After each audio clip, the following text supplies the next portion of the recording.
네, 안녕하세요. 반갑습니다. 예, 반갑습니다.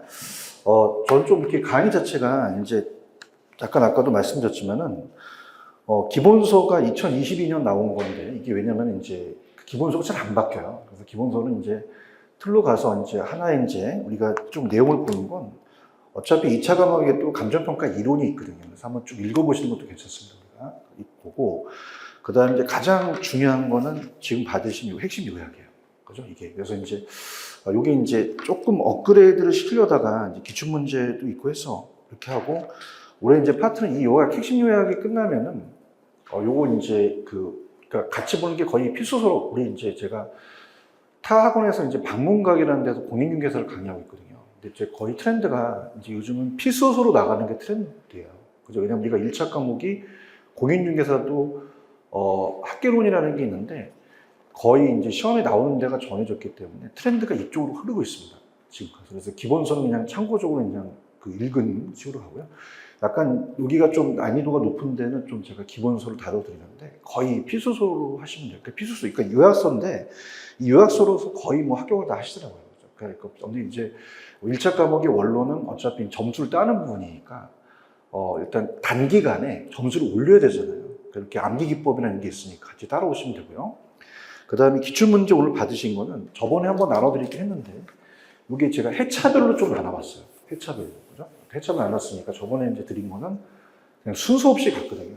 근데 회차별로 나눠드린 거는 총론, 경제론 이렇게 나눠서 오늘 파트, 그러니까 작년에 문제가 뭐가 나오는지를 분석하고 그런 식으로 가도록 할게요. 천천히 가도록 하겠습니다. 일단 가장 핵심적인 건 이 요약서예요. 요약서로 이제 진도를 나간다. 이렇게 보시면 되고, 그 다음에 이제 오늘은 일단은 강의 계획서상에는 경제론까지 했는데, 경제론을 우리가 경제학 원론이라는 1차 과목이 있잖아요. 중복이 되거든요. 그래서 이제 그거는 경제론을 다 끝내지 못하더라도 딱 하고, 그다음 오늘 아까도 얘기했지만 5시까지만 오늘 하고, 이제 다음에 조금 5시까지 가도록 하고요.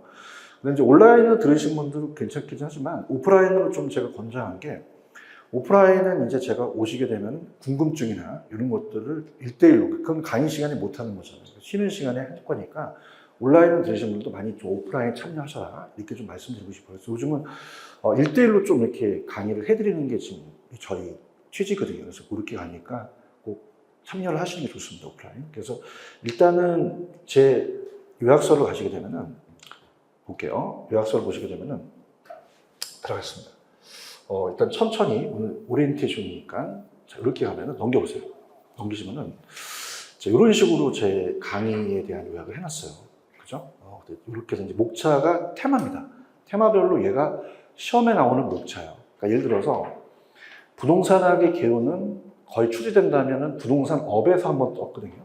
그 다음에 이제 오늘 복합 개념의 부동산과 복합 부동산, 동산과 부동산의 정착물의 구분, 토지 용어, 주택의 분류, 지목에 따른 분류라는 자체는 이건 좀 강계복교에 나와요. 그래서 좀 어렵게 나오기 때문에 토지의 특성, 이런 식으로 이제 하나, 둘, 셋, 넷, 다섯, 여섯, 7파트를 갈 거예요. 그죠? 그래서 이런 식으로 테마로 돼 있고요. 한 페이지 또 넘기시면 어떻게 또 제가 구성해 봤냐면, 이렇게 이제 구성을 해 봤습니다. 파트고, 이런 식이요. 이런 식. 그래서 일단은 보시게 되면은, 이렇게 40개의 문항으로 나열해 봤어요. 이게 무슨 말이냐? 제 요약서의 가장 특징이 뭐냐면, 우리 문제가 40문제잖아요. 그러니까 한마디로 40문제를 찍어드리겠다는 얘기예요. 그죠? 그러니까 처음서부터 본다면, 그럼 교수님, 1번은 뭘까요? 1번은 이제 부동산업, 학문적 성격인데, 여기 부동산업에다가 좀 덧붙여보세요. 미리 가겠지만은, 우리가 이제 총론을 배울 텐데, 총론에 이제 분석을 하고 이제 들어가겠습니다. 총론의 분석은 거의 시험 문제는 부동산학의 정의는 잘 안 떠요. 거기서 나온다면 부동산업이 딱 한 문제가 나왔거든요. 그죠? 그래서 제가 봤을 때는 정의나 학문적 성격은 안 낼 것 같아요. 그죠? 그럼 어디서 잘 나오냐면, 이제 부동산 외에 이제 아까 같은 복합 개념 부동산과 복합 부동산, 동산과 부동산, 거기서 시험 문제 나오거든요. 이렇게 보시면 되고요. 특히 이제 토지 용어 같은 경우도, 그러니까 여기서 하나, 여기서 하나, 여기는 한 2문제 정도가 출제가 돼서 한 3문제에서 4문제 정도가 유력해요. 그러니까 이런 식으로. 그래서 여러분들 이제 일단은 원론은 점수를 따는 부분이라 생각하시고 무조건 단기로 이 요약서를 마스터를 하셔야 됩니다. 그죠? 그럼 이제 이렇게 해서 아까도 말씀드렸지만은 이렇게 이제 세 파트가 있는데 여기가 한 4문제 정도가 출제가 되고요. 그 다음에 이제 오리엔테이션이니까 전체를 볼게요. 경제론으로 가시게 되면, 경제론은 우리가 시험 문제가 경제학 원론과 겹쳐요. 그죠? 근데 참 재밌는 게 뭐냐면, 세 문제에서 4문제 정도, 이게 비중이 높아졌는데요. 우리가 이제 제가 말씀드리면, 4문제까지 하면 더 유력하고요. 제가 이제 2016년에 처음 뛰어들었어요. 제가 초창기거든요. 제일 먼저 뛰어드는 강사는 저입니다. EBS에서. 그래서 2016년서부터 부동산학 원론이 1차 과목에 들어가기 시작한 거예요. 그죠? 그래서 처음에 그래서 제가 봤을 때는, 야, 이게 어떻게 나올까? 처음 시험이니까. 근데 제가 이제 공인중개사를 25년 동안 경력을 쌓은 결과, 이 공인중개사 시험에서 베낄 것이다. 라고 했는데, 적중을 하고 있습니다. 왜냐하면, 이 경제론 파트를 이따가 오늘 보여드릴 거거든요. 그죠? 보여드리는데, 이 경제론 파트가 거의 공인중개사 시험에 나온 거랑 거의 유사하게 나왔어요. 그죠? 그래서 이제, 하나, 둘, 셋, 넷, 5문제 정도가, 일단, 우리가 4문제 정도가 나왔는데, 여기가 이제 공인중개사랑 거의 유사하게 나기 때문에, 아, 그렇구나. 이제 얘네들이 이제 출제되는 게 경제학 원론에서 그 연결되는 부분이 있지만, 공인중개사 시험 문제 내는구나. 라는 생각을 해요. 그래서 오히려 이제 제가 강의하기 더 편하거든요. 그래서 요약 강의에 제가 이따 기출문제를 싹 알아드릴 거예요. 여기가 이제 좀 점수를 따기 쉽고요. 그 다음 여기가 이제 4문제 정도가 되는 게 경기변동이나 거미지비론 자체가 우리가 시험 문제 1문제 정도를 내요. 근데 자주 내는 부분은 아닙니다. 근데 특히 이제 재밌는 게 뭐냐면, 여기다가 별표를 한번 쳐보세요. 자, 계산문제라는 단어가 있어요. 계산문제가 있으면은 유학서입니다, 유학서. 이 계산문제가 시험 문제 굉장히 어렵거든요. 근데 이게 뭐냐면 제가 이제 분석을 해보니까 원론에 나오는 문제가 계산 문제가 매년 그 똑같이 나오는 문제는 숫자만 바꿔요. 근데 희한하게 매년 나오는 게 아니면 처음 나오는 문제를 냅니다. 근데 웃긴 게 뭐냐면 처음 나온 문제는 다시 출제 안 해버려요. 그죠? 그러다 보니까 여기에 대한 별표를 치라는 거는 만약에 얘는 나온다면 똑같이 나와요. 그죠? 이런 데서 점수를 따셔야 됩니다. 이렇게 보시면 되고요. 그 다음에 이제 일단 들어보세요. 아직 우리 진도 안 나왔잖아요. 그 다음에 이제 전반적인 시장론이라는 자체도 우리가 이제 공인중개사의 학개론하고 이제 비슷하게 나오는데, 여기다도 별표를 한번 쳐보십시오. 이것도 가성비가 좋습니다. 정보 현재 가치인데, 지금 저거 가성비가 좋은 계산 문제만 지금 제가 찍어드리고 있거든요. 얘도 마찬가지로 정보 현재 가치가 똑같이 나와요. 그죠? 그래서 제가 이제 빼고 안 되고 나눈다 이렇게 야매를 좀 가르쳐 드려요. 편법을. 그죠? 그러니까 1분 안에 맞출 수 있는 문제거든요. 그죠? 그러니까 이런 것들이 이제 들어가고, 그다음에 시장론 파트는 이제 학자들이 좀 많이 나옵니다. 그죠? 이쪽 파트. 그래서 이쪽 파트가 한 3문제 정도가 나온다 이렇게 보시면 되고, 그 다음에 정책 파트는 우리가 알고 있는 뭐 정책이라든지, 특히 이제 요거는 우리 문제가 원론이요. 우리가 여기 공부하시는 민법과도 중복이 되고요. 그 다음에 또 중복이 되는 게 관계법규예요. 이상호 선생님, 우리가 지금 그 이종호 선생이나 뭐 다 그 지금 현직 우리 공인중개사 강의를 하고 있고, 이상호 선생님도 굉장히 친하거든요. 그러다 보니까 이 관계법규에 나와 있는 것과 좀 중복이 됩니다. 특히 여기 국토법, 여기 용도지역지구제라든지 정책, 이쪽 파트는 약간 좀 연결이 돼요. 근데 이제 여기다가 좀 별표를 치시는 게 조세에 대한 걸 별표 쳐보세요. 반드시 나오는 것처럼 말씀드려볼게요. 이 조세 파트가 희한한 게 우리의 딱 2문제가 무조건 100%인데요. 100%인데 우리 공인중개사의 세법이라는 과목이 있거든요. 근데 원래 우리 그 감정평가는 세법이 없어요. 그죠? 그래서 조세라는 자체가 세법 문제를 냅니다. 세법 문제. 근데 이게 세법 문제가 좀 쉽게 내면 쉽게 내는데 만약에 어렵게 내면 약간 꼬아가 돼요.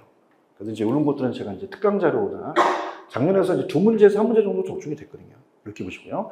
근데 제가 입문 강의 때 말씀드렸지만 전체적으로 봤을 때는 투자론에 제가 좀 별표를 한 3개 정도 쳐놓으시기 바랍니다. 왜냐하면 개인적으로 이 투자론은 공인중개사를 공부하시는 분들은 연세가 좀 드시고 나이 연령대가 많아서 좀 많이 어려워하세요. 근데 여러분들은 투자론이 약간 강하시더라고요. 왜냐하면 우리가 감정평가 방식에 수익환원법이라는 게 있거든요. 수익환원법에 수익 가격을 구할 때 NOI라는 순영업소득을 산정하는 게 있습니다. 그죠? 그래서 굉장히 이쪽 파트와 연결되는 부분이거든요. 그죠? 그렇기 때문에 여기는 점수를 좀 딸 수 있는 부분이에요. 그죠? 그래서 제가 이제 테스트를 2016년서부터 하니까 많이 그 공인중개사는 좀 어려워하시는데 이 투자로는 좀 잘 잡으시더라고요. 왜냐면 이제 이게 계산 문제도 있고 탁탁 틀이 잡히니까. 이것도 이제 계산 문제가 자기 자본 수익률에도 한번 별표. 획기적이었죠. 이게 작년 문제를 보여드리면 거의 자기 자본 수익률이 구하는 게 2016년서부터 한 번도 추제가 안 됐어요. 근데 제가 딱 봤을 때, 얘네들 언젠간 공인중개사 문제를 낼 거다. 공인중개사 문제 똑같이 나왔습니다. 획기적이죠. 그죠? 이게 획기적이었고, 그 다음에 기대 수익률, 그 다음에 포트폴리오 기대 수익률. 그래서 계산 문제는 평균 18에서 9문제가 출제가 되는데, 1분 안에 풀 수 있는 문제를 18개의 문형으로 제가 제시했거든요. 그죠? 그래서 기출문제, 그러니까 이겁니다. 우리가 이제 보통은 기출문제가 보약이다라는 말씀 많이 드려요. 나중에 이제 예상문제집을 보시면 제가 우리 원론에 나왔던 거와 공인중개사의 기출문제 싹 다 다뤄드릴 거거든요. 그죠? 근데 중요한 건 뭐냐면 1분 안에 풀 수 있는 것만 좀 잡으세요. 그죠? 왜냐면 1분 안에 풀 수 없는 건 주관적인 경향이 굉장히 강한 문제입니다. 근데 그건 한 번 나오고 그 다음부터 안 나와요. 그죠? 그러니까 여기 아까 여기 체크했던 요 문제들만 좀 열심히 하시면은 좀 합격을 할 거고요.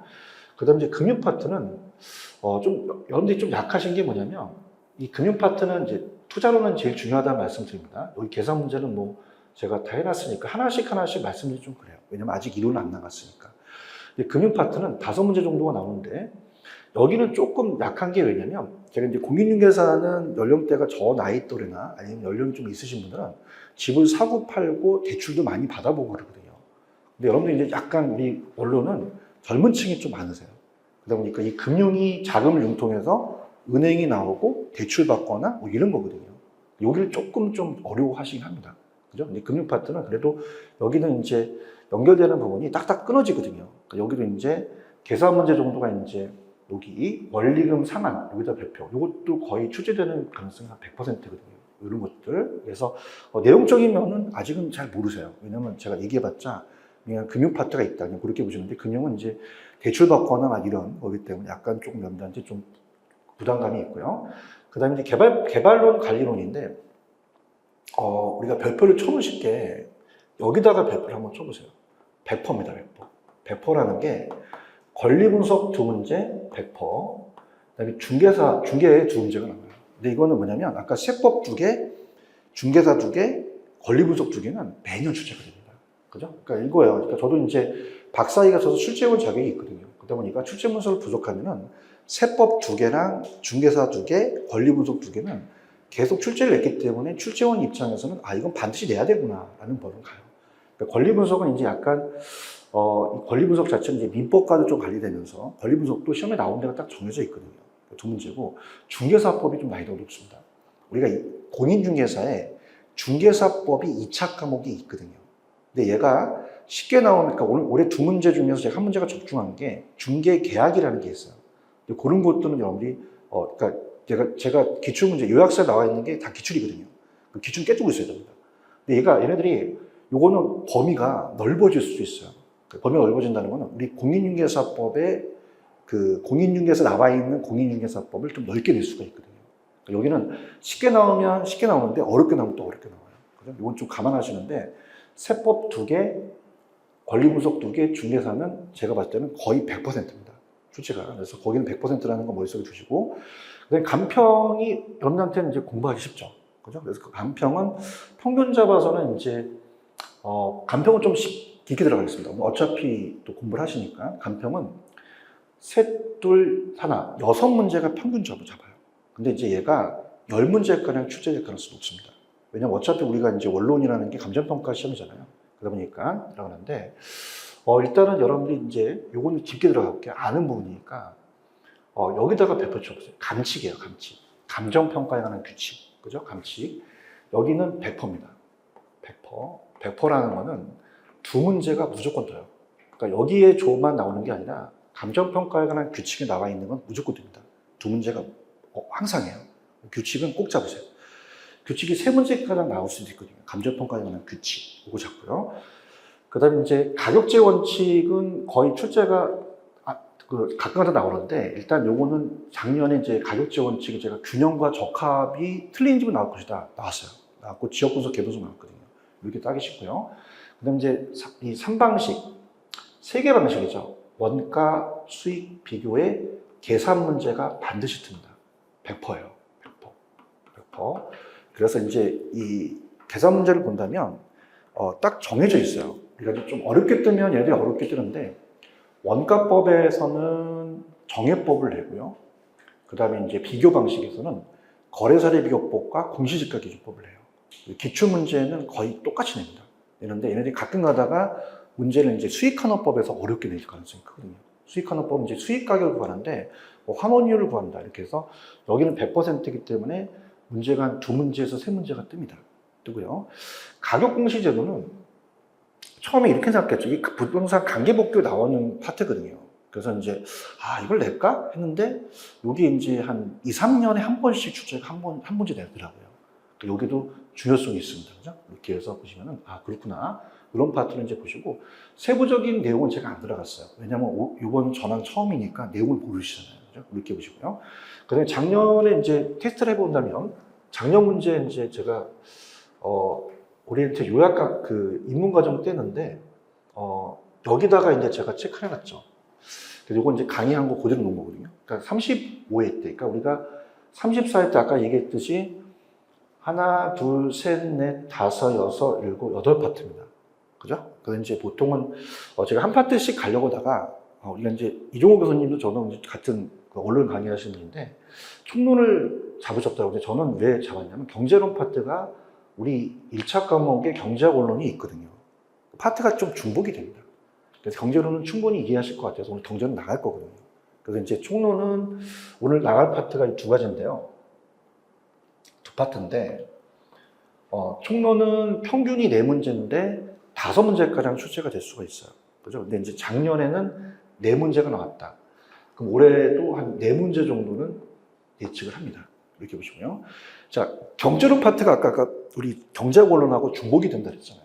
이쪽 파트가 이제 평균이 이제 2문제인데, 작년에도 한 4문제 떴다면 올해도 한 4문제 정도를 좀 예상을 합니다. 경제 파트. 그래서 공인중개사의 수용급을 좀 같이 내는구나. 이렇게 보시고, 시장 파트는 평균 한 3문제예요. 2문제가 올해 나왔는데, 요거는 이제 한 2문제. 정책 파트는 평균이 5인데 4문제 나왔는데 한 4문제 정도 가고요.